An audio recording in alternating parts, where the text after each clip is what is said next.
In this video, we'll be exploring WordPress settings. There are quite a bit of settings you can change about WordPress, so we're going to take a little bit of time to go through and see exactly what there is.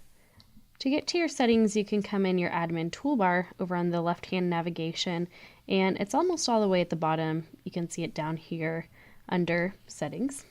And if you hover over that, there are a lot of different sub settings that you can go through. So we're going to start with just the top, your general site settings. And you can see that that's pretty descriptive of what is here. You can come in and change things like your site title, your tagline, which if you see the default just another WordPress site, you're going to want to change that because some themes show it, some themes don't, but even if they don't, it can appear in Google search results. So if it says just another WordPress site, it probably doesn't look very good for your website. Below here, you can change the WordPress address or the URL for your site, and the site address if your WordPress installation is in a different directory than what your site homepage is. And if you don't understand what that means, there's a nice little link here to help explain it to you in depth. Your email address is going to be your admin email, so if it's currently set to something you don't check very often, then it's a good idea to change it to an email address you check fairly often, because all of your notifications are going to be sent to this address. So if you don't get them, it's probably not very good. Below this, there are two different settings related to site membership. So if you want people to be able to register for your site, you can check that option here, and then set the default role that those users are given. So the default setting, it has the lowest level of permissions, but you can certainly change that. And if you don't know what these other user default roles are and you want to know, then we have another video on creating new users, and that will go through some of these in depth. The rest of your general site settings are related to time and date. So if you don't like the default, then you can come in and change that here, or if your time zone is incorrect, you'll want to go ahead and correct that. And then also, last but not least here, your site language. You can change it to lots of different languages here. Underneath your general site settings, we have our writing settings. So since most of the writing in WordPress, which is intended as a blogging platform, is targeted at writing posts or blog articles, if we click on these, you can see that these settings are related to creating posts. So if you write a lot and you write a lot of posts in a specific category, then the first option is going to allow you to change the default from uncategorized to a different category. So what appears here just depends on what categories you've created in your WordPress site. And below here, similarly, you can change the default post format. So if you post a lot of images or something of that nature, you can go ahead and change the default here. And then the rest of our writing settings are related to posting via email. So if you want to be able to email a specific email address that you set up here and have it automatically create a post on your WordPress site, then that's kind of a neat little feature that you might want to set up here. So we're going to come down to our reading settings below our writing settings. And these are related to your site's front page or its home page, and also the blog page if those are two different things.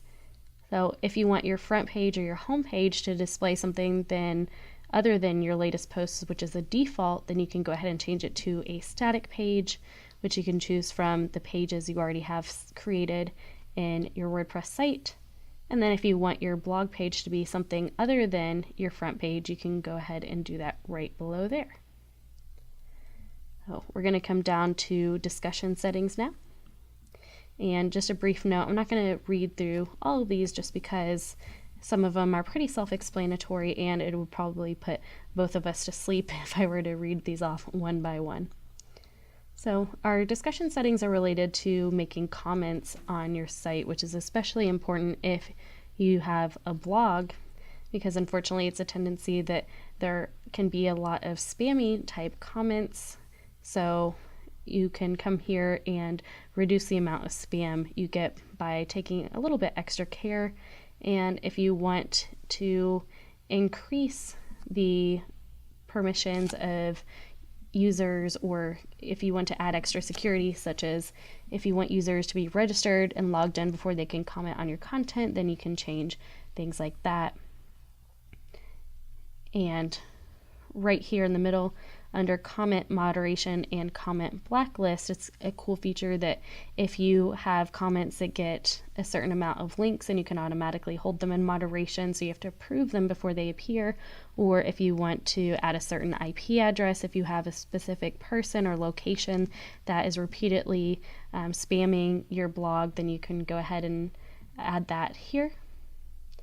And then below here, the comment blacklist is pretty similar, except for it'll automatically trash comments that have any of the filters that you add to this comment block. So if you have words or phrases, a URL, email address, then you can go ahead and here, and it'll save you some time from having to trash those comments if you know for sure that those are going to be spam or something you don't want to appear on your site.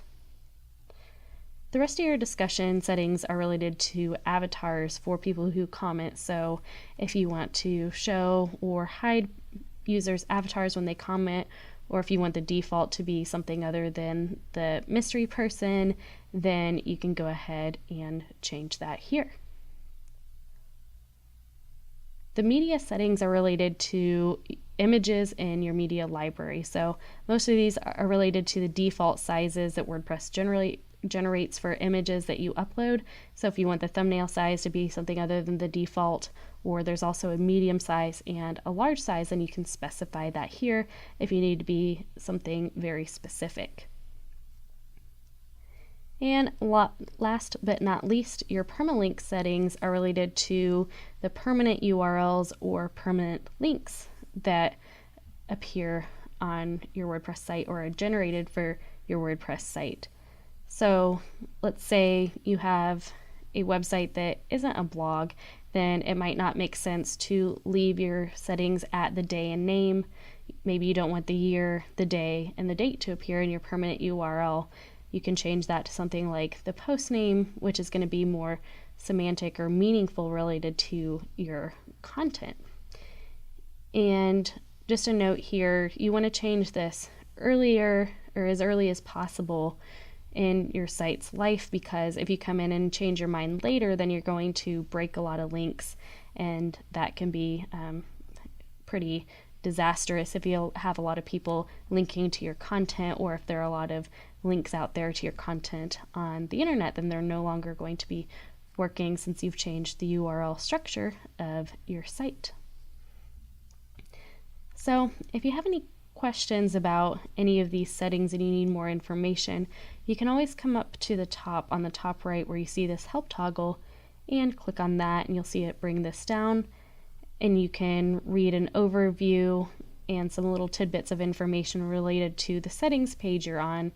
Or if you need more in-depth help, then it'll link to the relevant place in the documentation, and also if you want to post for help on WordPress support forums.